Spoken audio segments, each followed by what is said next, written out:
मैं जब विश्वविद्यालय में था तो मेरे वाइस चांसलर को मैं मिलने गया।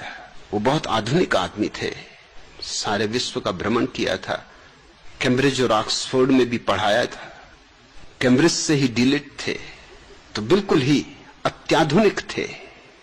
उन्होंने मेरी दाढ़ी मूछ देखी और मैं तो यूनिवर्सिटी में भी लुंगी पहनता था, एक बड़ा झब्बा, और खड़ा हूं कि आधा मील से लोगों को पता चल जाए कि मैं आ रहा हूं, तो लोग सावधान हो जाएं कि बाबा जी आ रहे।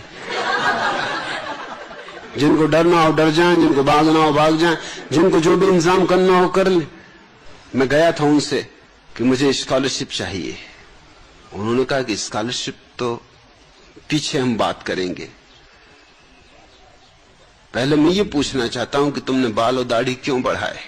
मेरे विभाग के दो जो अध्यक्ष थे, मेरे जो प्रोफेसर थे, मुझे बहुत प्रेम करते थे, जो मेरे साथ गए थे मेरी सिफारिश के लिए कि मुझे निश्चित ही स्कॉलरशिप मिलनी चाहिए। वो मुझे समझा के ले गए थे कि देखो किसी विवाद में नहीं पड़ना। रास्ते भर मुझे समझाते रहे थे, देखो मैं तुमसे फिर कहता हूं। दरवाजे के बाहर भी उन्होंने मुझसे कहा, देखो मैं तुमसे फिर कहता हूं, बात विवाद नहीं करना, अपने को स्कॉलरशिप लेने से मतलब है, और स्कॉलरशिप तुम्हें मिल जाएगी। मैंने उनसे बात की है, वो राजी है, कोई अड़चन नहीं है, लेकिन तुमने अगर कोई बात विवाद खड़ा कर लिया तो मुश्किल खड़ी हो जाएगी। तुम जैसे मुझसे बात विवाद करते हो उनसे मत करना। मैं सुनता रहा, मैंने कहा कि जब उनसे नहीं करना तो तुमसे भी नहीं कर रहा हूं।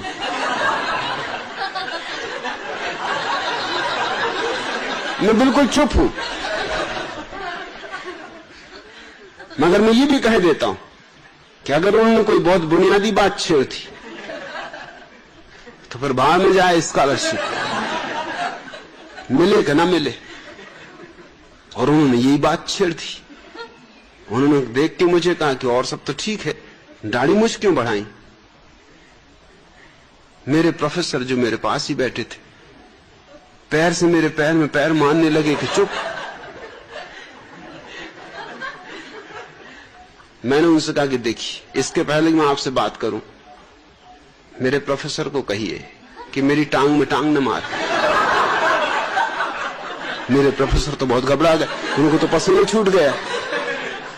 मैंने कहा कि तुम्हें क्यों पसीने छूट रहा है, स्कॉलरशिप मेरी जा रही, जाने दो। और वाइस चांसलर तो बहुत हैरान हुआ कि मामला क्या, उन्होंने क्यों टांग में टांग मार रहा है। मैंने कहा ये मुझे समझाते आ रहे हैं रास्ते भर से कि अगर विवाद किया तो स्कॉलरशिप चली जाएगी। मैंने भी इनसे कह रखा है कि अगर उन्होंने कोई बुनियादी बात छेड़ी तो विवाद होकर रहेगा। आपने बुनियादी बात छेड़ दी, अब ये मेरी टांग में टांग मार रहे। अब मैं स्कॉलरशिप की फिक्र करूं कि अपनी आत्मरक्षा करूं, आप बोलिए। उन्होंने कहा तुम फिक्र छोड़ो, विवाद कर सकते हो, स्कॉलरशिप कहीं नहीं जाएगी। मैंने कहा स्कॉलरशिप का मामला पहले निपटा दीजिए, ताकि ये नहीं तो ये मेरी टांग में टांग मारेंगे। बात इतनी साफ थी कि उन्होंने पहले मेरी स्कॉलरशिप के फॉर्म पे दस्तखत किया कि ये खत्म, अब बोलो। मैंने कहा मैं तुमसे ये पूछता हूं कि आपने बाल और दाढ़ी कटाए हैं या मैंने बढ़ाए।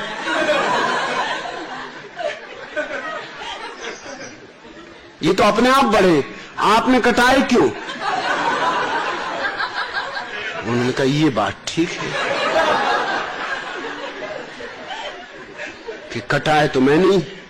उनका तुम मुझसे पूछ रहे हो उल्टे, उल्टा चोर कोतवाल को डांट। मैंने बढ़ाए नहीं, अब मैं क्या करूं, बढ़ गए। कटाए नहीं, ये बात जरूर है, क्योंकि मैं आज तक तय नहीं कर पाया कि कटाऊं कैसे। भगवान बढ़ा रहा है और मैं कटाऊं।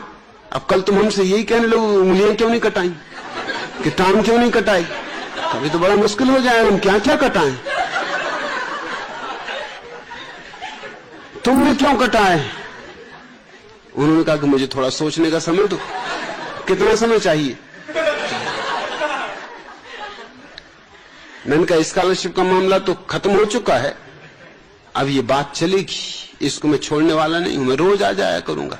आप सोचें रोज मैं ठीक 11 बजे आपके दफ्तर पर दस्तक दिया करूंगा। दस्तक देने की वैसे भी जरूरत नहीं, मेरी खड़ा हूं करीब आधा मील से बस।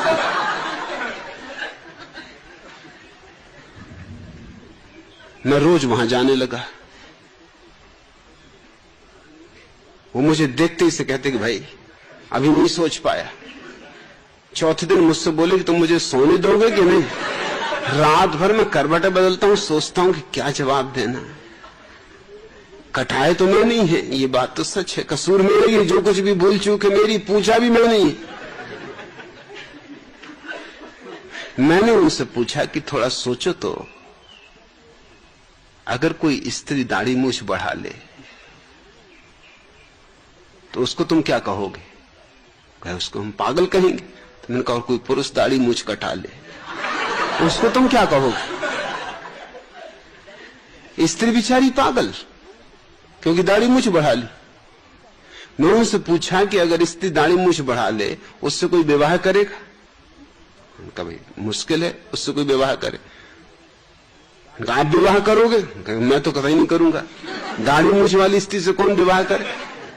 तो मैंने कहा कि और जिस स्त्री ने आपसे विवाह किया है उसे चुल्लू भर पानी में डूब के मर जाना चाहिए।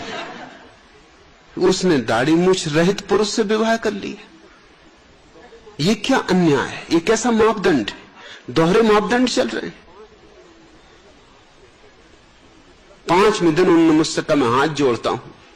प्रश्न तो मुझे और भी पूछने थे, मैं मतलब खड़ाऊ के संबंध में और ये चोगा और ये लुंगी, मगर मैं कुछ नहीं पूछता भैया, मुझे पूछने नहीं प्रश्न। मैं हार गया, मैं अपने प्रश्न वापस लेता हूं। और अब मैं समझा कि तुम्हारा प्रोफेसर क्यों तुम्हारे पैर में टांग मार रहा था। अरे वो मेरी टांग में टांग मारता तो ठीक था, उसे मुझे सावधान करना था, तुम्हें क्या सावधान करना?